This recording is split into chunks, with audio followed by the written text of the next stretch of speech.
वैराज्यम वारमेयम राज्यम महाराजमाधिपति समन्तपर्यन्ताय एकराडिते तदप्ते श्लोक विगीतो मरतः विश्वत चचोर विश्वतो मुखो विश्वतो बाहुरुत विश्वतुष्पाद सम्बाहुव्यन्धमति सम्पतत्यै ध्याव भूमे जनयन्ते भजेको हरिः ओम् एकदन्ताय विद्महे वक्रतुण्डाय धीमहि तन्नो दन्ती प्रचोदयात् गौरी प्रचोदयात् हरिः ओम् नारायणाय विद्महे वासुदेवाय धीमहि तन्नो विष्णु प्रचोदयात्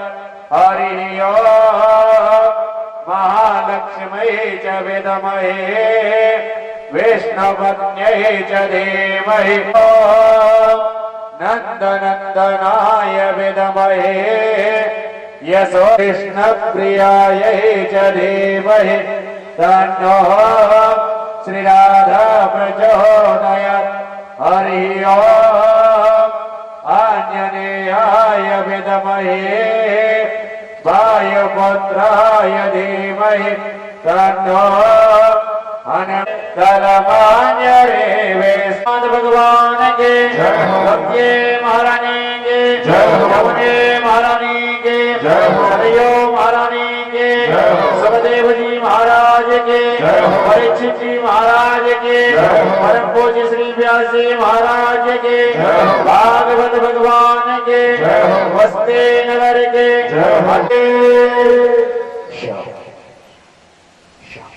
सभी भक्तगण अपने अपने स्थान पर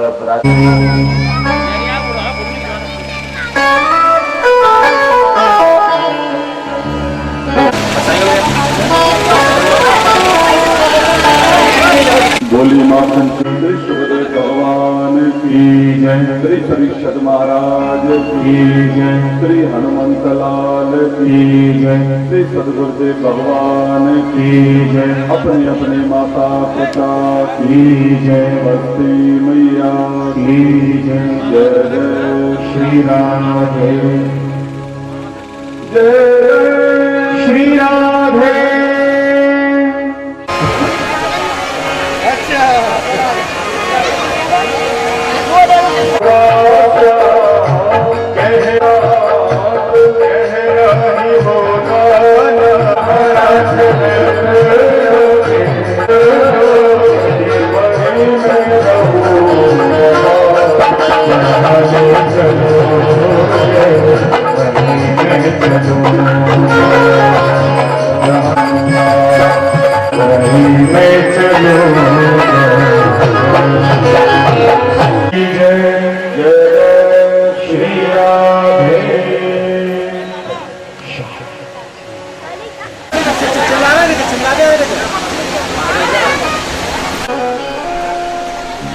वो जीव अपने कर्मों को याद करते करते यात्रा भोगता रहता है, लेकिन विचार करें मेरे भाई बहन,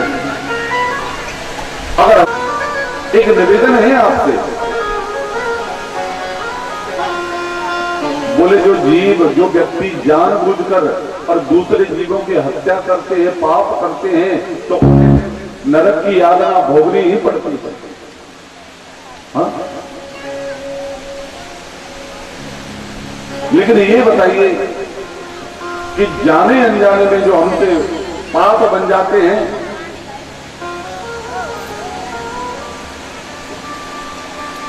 उनसे मुक्त होने का कोई उपाय है?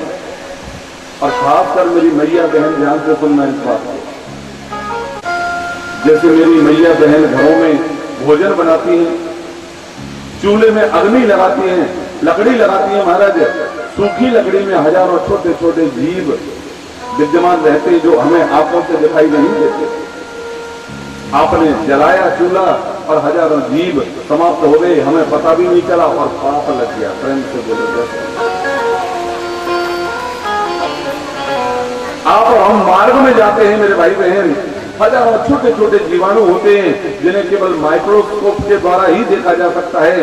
ऐसे छोटे छोटे जीव पैरों के नीचे आकर समाप्त हो जाते हैं और हमसे पाप भी हो गया लेकिन पता भी नहीं चला।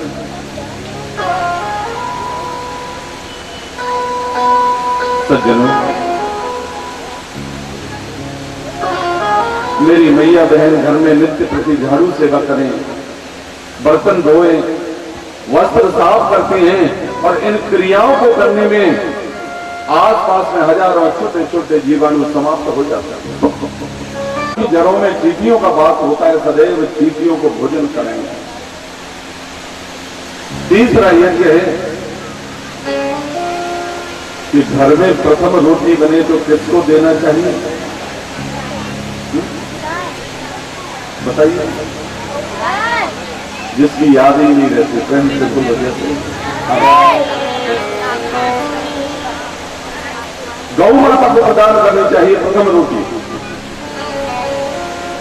और सत्य कह रहा हूं इस धर्म मंच से, यदि भारतवर्ष की प्रत्येक मां बहन अपने जीवन में ये संकल्प ले ले कि एक रोटी जो घर में प्रथम बनेगी उसे गौ माता को प्रदान करेंगी, तो जाने अनजाने में किए हुए पापों से तो आप मुक्त हो ही जाओगे, साथ ही गौ माता भी भूखी नहीं रह सकती।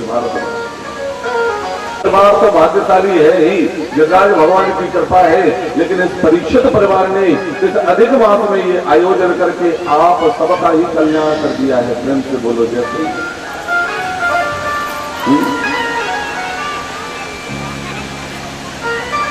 भगवान श्री सुखदेव स्वामी कहते हैं, परीक्षित मुझे एक प्रसंग याद आ गया। एक पंडित जी महाराज थे, बड़े परमित भाषी, वेद वेदांत के ज्ञाता, शास्त्रों में निपुण, और प्राय मैं अपनी हर कथा में कहा करता हूं कि काम के हृदय में प्रवेश करने के दो मार्ग हैं, पहला आंख और दूसरे कान। अगर इन नेत्रों से हम गंदे चित्रों का दर्शन करेंगे मेरे भाई बहन, तो काम हृदय में प्रवेश करेगा। और कानों से अगर सतैया वाले गाने सुनेंगे महाराज, तो काम हृदय में प्रवेश करेगा। अभी एक जगह कथा करके आए हम, और बता नहीं सकते आपको धर्म मंच से। हे भगवान,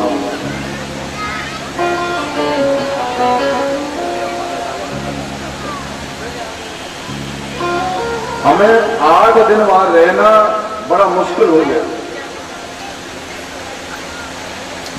शोभा यात्रा में गाना वही चल रहा है भजन की जगह, और पंडाल में आगे तो नाच भी उसी करेगा।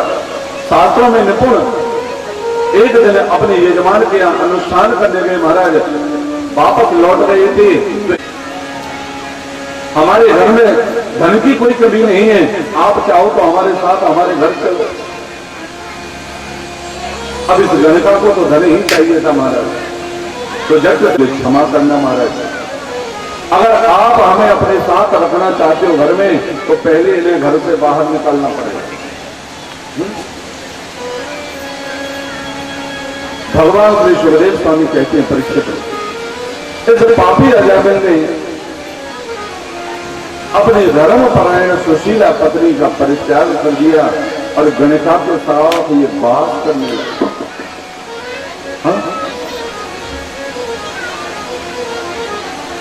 आगे चलकर महाराज जैसे गणिका के संसर्ग से अजामिल के घर में 9 पुत्रों ने जन्म ले लिया, और 10वां पुत्र अभी गर्भस्थ अवस्था में।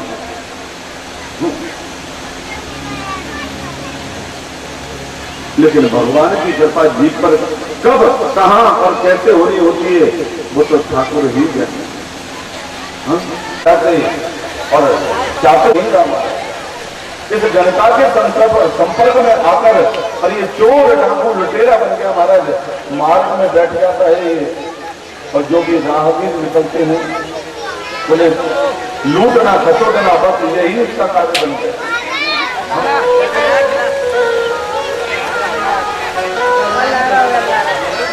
सज्जनों, ये 25 मूर्ति संत मार्ग में आए। एक राहगीर से पूछा है महंत साहब ने, बोले भैया आज हम 25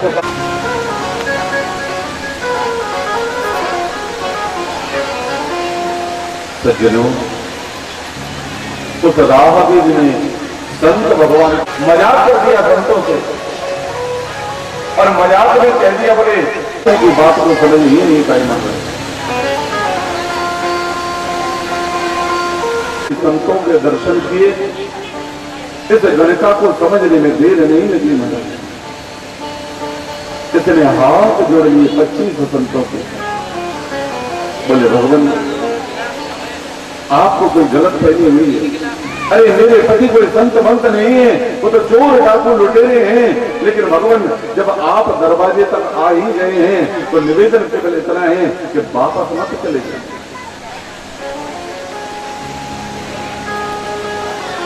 और सत्य कहती हूं आपसे, मैं तो इतनी अपवित्र हूं कि अपने हाथ से एक जल का लोटा भी आपको प्रदान नहीं कर सकती। लेकिन भगवान, मैंने संतों के मुखारबिंद से श्रवण किया है कि संत और महात्मा अथवा विद्वान के घर के बीच चौखट पर चरण पड़ जाएं तो बिल्कुल पक्की बात है, समझ लो उस घर पर ठाकुर की कोई आवश्यकता होने वाली।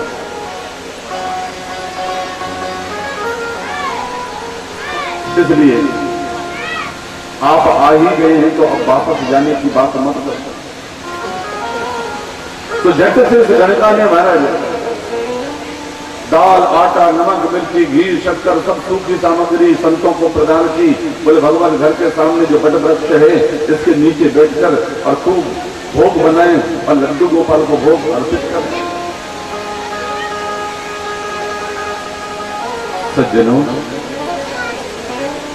इन 25 संतों ने भोग बनाया, दाल बाटी चूरमा बनाई महाराज, लड्डू गोपाल को भोग अर्पित किया।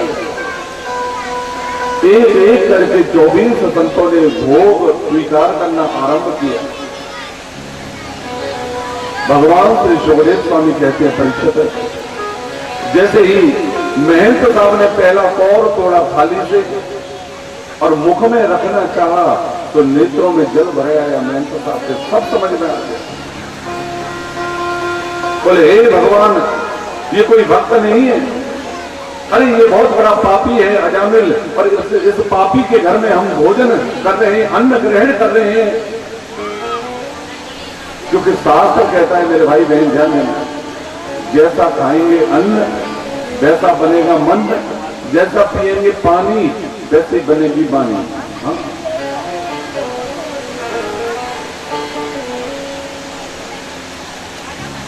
तो बोले अब क्या किया जाए?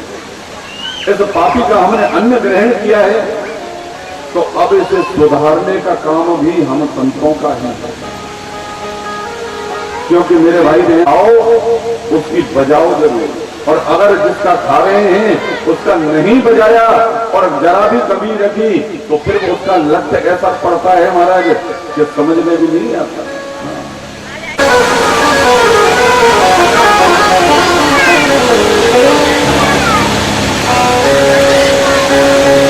भीतर आया, मांस का थैला कंधे पर लटका हुआ है। गणिका पहले से दरवाजे पर खड़ी हुई थी महाराज, तो गणिका ने इशारा किया, बोले क्यों दिखाई नहीं दे रहा आपको? 25 संत, बोले पिछले दरवाजे से आओ। अब ये गणिका से डरता तो था ही महाराज, तो झट से पिछले दरवाजे की ओर गया और घर में प्रवेश किया एक पापी अजामिल ने। इस गणिका ने इस अजामिल को स्नान कराया, वस्त्र बदले और आदेश दिया कि संत ब्राह्मण को जब भी घर में भोजन कराएं तो भोजन के पश्चात यदि दक्षिणा नहीं दी तो वो भोजन अधूरा माना जाता है। चाहे भाई 1 रुपया जो श्रद्धा है आपकी, 1 रुपया ही क्यों ना दक्षिणा दी जाए, लेकिन सम्मान जरूर करना चाहिए। तो ये गणिका बोली, बोले भोजन किया है संतों ने, 25 संतों ने, जाओ चरण पढ़ते आओ, आशीर्वाद लेके आओ और भेंट देकर आओ, दक्षिणा देकर आओ। इस पापी अजामिल के मन में संतों के चरण छूने की इच्छा नहीं है, दक्षिणा देने का भी कोई विचार नहीं है महाराज। लेकिन गणिका के डर से गया महाराज, एक एक संत के चरण छूता गया, और जैसे महंत साहब के चरण छूने को झुका नीचे तो महंत साहब ने झट से अजामिल का हाथ पकड़ लिया।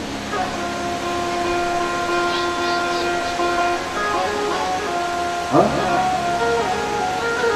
बोले बेटा अजामिल,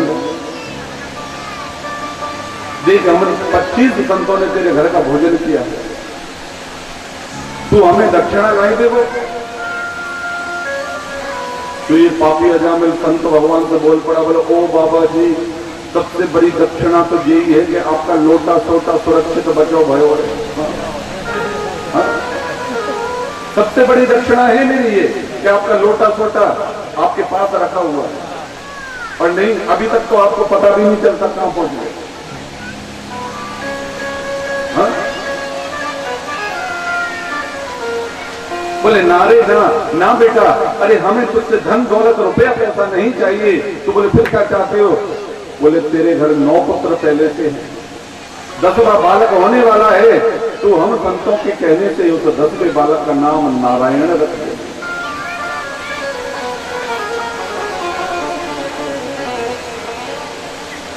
भगवान श्री सुखदेव स्वामी कहते हैं परीक्षित, कितना सुंदर उपाय बता दिया मुक्ति का।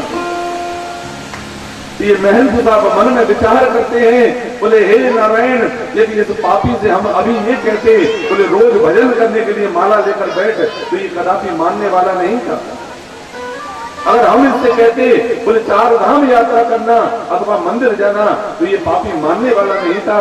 लेकिन महाराज कितना सुंदर उपाय बताया।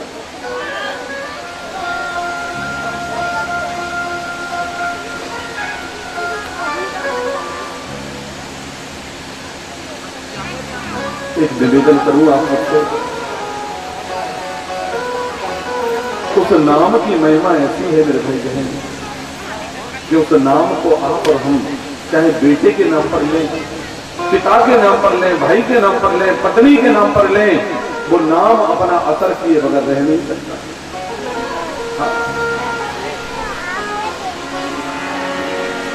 भाव भाव अनख आलस हो, भाव भाव अनख आलस हो, भाव भाव अनख आलस हो, भाव भाव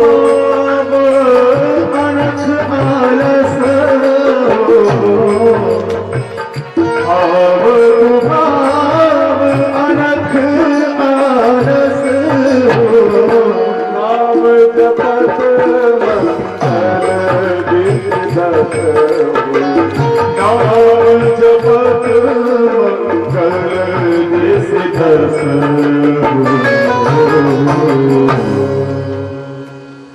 प्रेम से बोलो जय श्री। कितना सुंदर भाव बता दिया मेरे भाई। उस नाम का प्रभाव कैसा है? बोले उस नाम को आप और हम चाहे भाव से लें, कुभाव से लें, अनख आलस्य से लें, चाहे मन में इच्छा न हो, फिर भी यदि कान में वो नाम गया तो अपना 440 का वोल्ट करंट देने से वो रह नहीं सकता।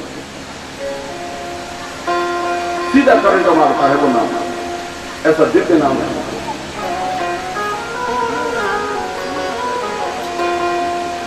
एक निवेदन और आप सबसे, जो घर में सबसे बड़ी संतान होती है, चाहे बेटा हो अथवा बेटी, वो माता जी को अधिक प्रिय होती है। हाँ।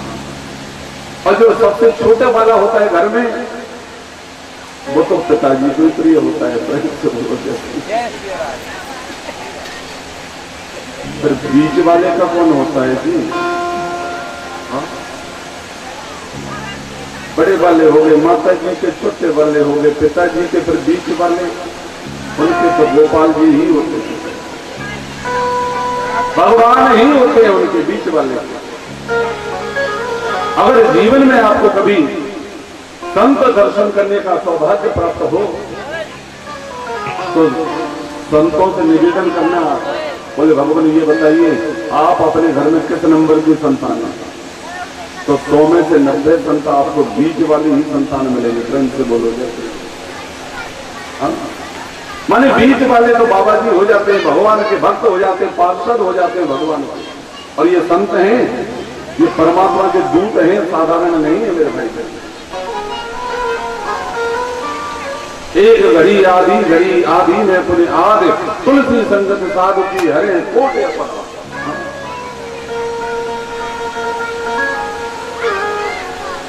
प्राचीन समय में जो नाम रखे जाते थे बच्चों के, वो भगवान के नाम पर ही रखे जाते थे। केशव, मधुसूदन, दामोदर, आनंद, राधे, देवकी नंदन। लेकिन आजकल फैशन परस्त जमाना है महाराज। चंटी बंटी टूटी फूटी सीटी चिंकी मिंकी रिंकू जसवी।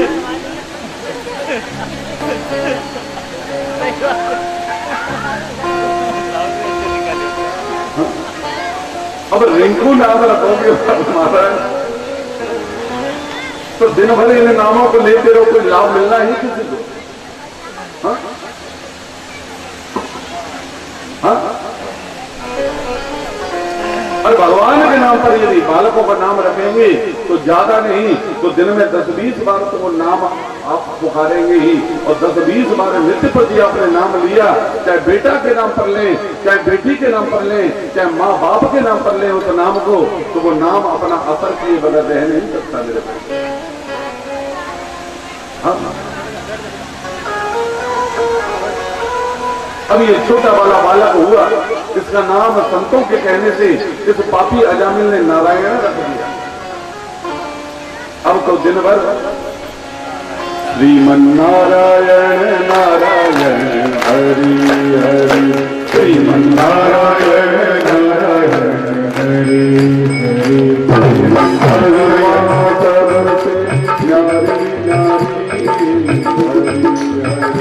तेरी महिमा सबसे न्यारी न्यारी।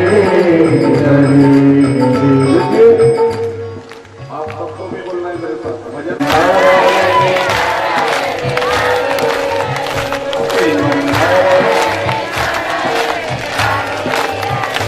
बद्री नारायण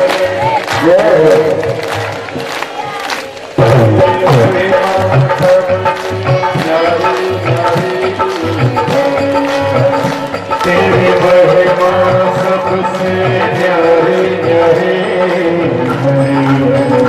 तेरी महिमा सबसे न्यारी न्यारी, हरि हरि, तेरी महिमा सबसे न्यारी न्यारी, हरि हरि, नारायण नारायण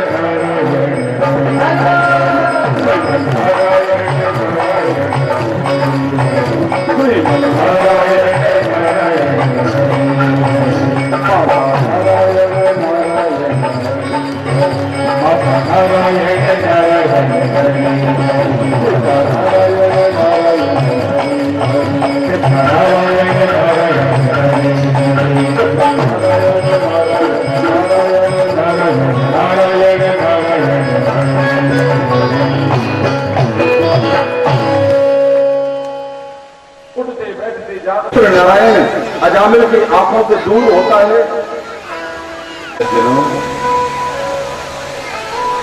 जब इस अजामिल का अंतिम समय आया,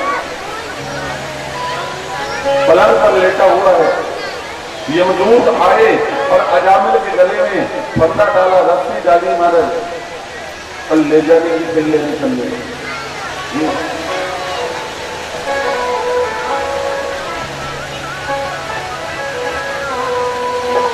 अजामिल यमदूतों को देखकर घबराने लगा महाराज।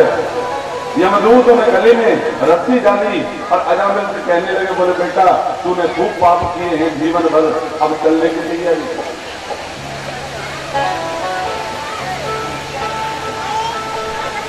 एक बात और, क्रीडन का पुत्र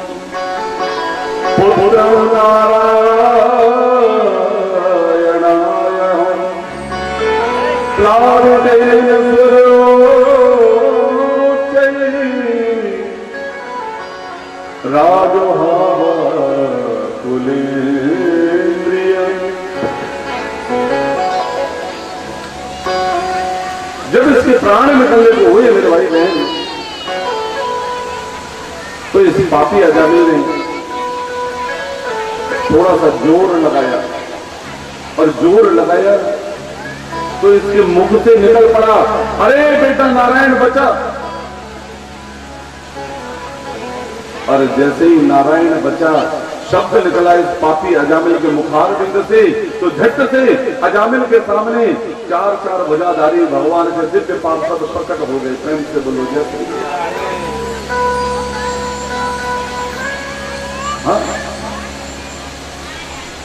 ये भगवान के पार्षद यमदूतों से कहने लगे, बोले भैया आपका क्या काम है, आप क्यों आए हो यहां पर? ये यमदूत कहते हैं भगवान के पार्षदों से, बोले प्रभु ये पापी है, जीवन पर्यंत इसने पाप कर्म किए हैं और हमें से यमपुरी लेने आए हैं। भगवान के पार्षद कहते बोले भैया कोई गलत फहमी हुई है आपको। अरे ये पापी था लेकिन अब नहीं रहा। बोले अब इसने ऐसा क्या कह दिया? बोले आपने सुना नहीं? बोले इसने अंतिम क्षणों में हमारे भगवान का नाम लिया, नारायण कहा। और शास्त्र कहता है, संत कहते हैं, बोले अंते मते सुगति, अंतिम समय में जीव के जैसे विचार होते हैं, जैसे बुद्धि होती है मेरे भाई बहन, जीव की जैसी मुक्ति प्राप्त होती है। हाँ?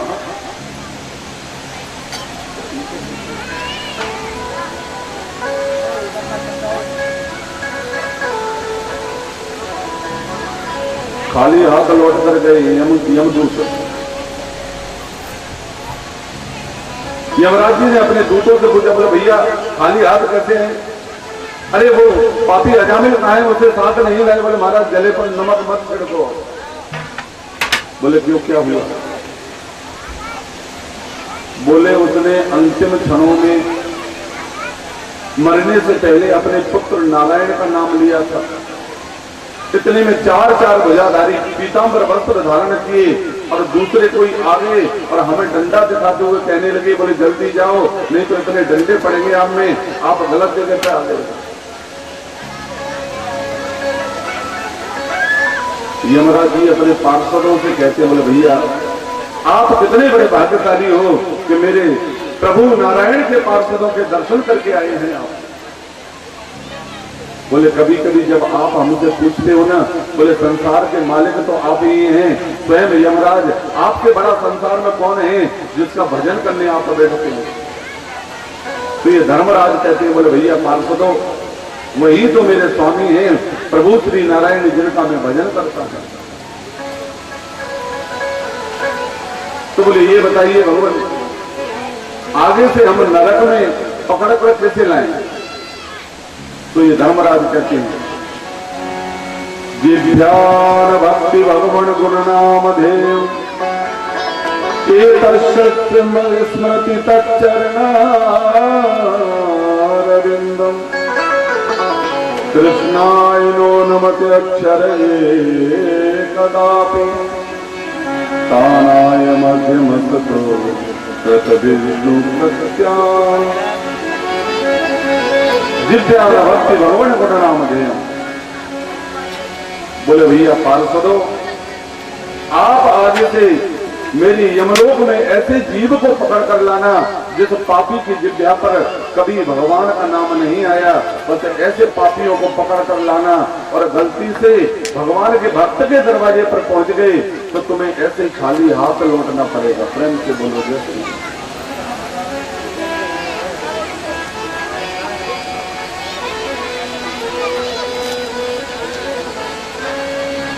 भगवान श्री सुखदेव स्वामी कहते हैं, परीक्षित ये जो शिशुपाल है, वक्रदंत है, ये एक जन्म नहीं बल्कि तीन जन्मों तक इसने भगवान से द्वेष किया है, बैर किया है। पहले जन्म में यही शिशुपाल रावण बना महाराज और मैया जानकी का बहाना बनाकर भगवान से इसने शत्रुता की। दूसरे जन्म में यही रावण हिरण्यकश्यप बना और प्रहलाद को बहाना बनाकर इसने भगवान से शत्रुता की मेरे भाई। तीसरे जन्म में यही शिशुपाल बना और भगवान के हाथ से मुक्ति को प्राप्त हो गया। प्रेम से बोलो जय श्री। राजा परीक्षित चरणों में गिर पड़े भगवान श्री सुखदेव स्वामी जी। बोले गुरुदेव ये पूरा वृत्तांत मुझे श्रवण कराइए कि प्रहलाद को बहाना बनाकर और इस हिरण्यकश्यप ने भगवान से द्वेष किस प्रकार किया। सुखदेव भगवान कहते हैं परीक्षित, हिरण्यकशिपु का एक छोटा भाई है, उसका नाम है हिरण्याक्ष। अरे हिरण्याक्ष का वध भगवान 12 जिन्होंने सूकर का रूप धारण किया, उनके हाथों से इसका वध हो गया।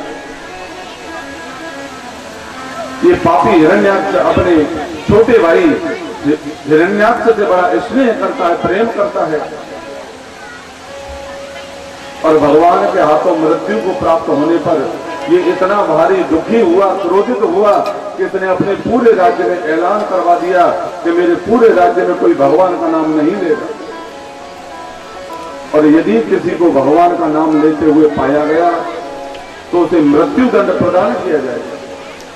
हाँ?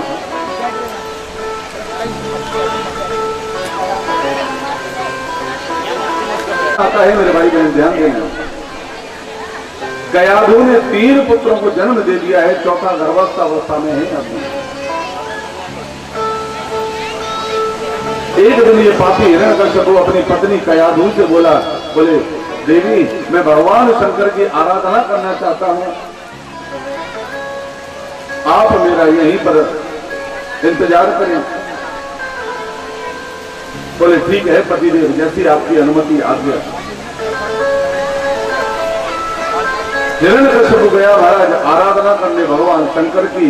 इतने में पीछे से देवराज इंद्र आए और इस हिरण्यकशिपु के 3 पुत्रों को समाप्त किया, और जैसे कयाधु को मारना चाहा तो झट से देवर्षि नारद प्रकट हो गए। प्रेम से बोलो जय श्री। ये नारद कहते हैं देवराज इंद्र से, बोल भैया इंद्र, अरे कयाधु को छोड़ दीजिए। और भागवत में तो नहीं मेरे भाई बहन, लेकिन नारद भक्ति सूत्र में उल्लेख प्राप्त होता है कि 40 वर्षों तक हिरण्यकशिपु ने भगवान शंकर की आराधना की है, और 40 वर्षों तक ही कयाधु ने प्रहलाद को गर्भ में धारण करके रखा। लेकिन ये भागवत का उल्लेख नहीं, नारद भक्ति सूत्र का उल्लेख है। हाँ। धीरे धीरे बड़े हो रहे हैं प्रहलाद जी, और संतों का कहना है लाली मेरे यार की जिद देखूं तितलाल, लाली देखन मैं चली तो भी है गईला, तो भी है गईला। भक्ति का पुत्र, भक्ति का पत्र एक बार जीव के मस्तिष्क पर कैसे भी चढ़ जाए मेरे भाई बहन, और एक बार यदि चढ़ गया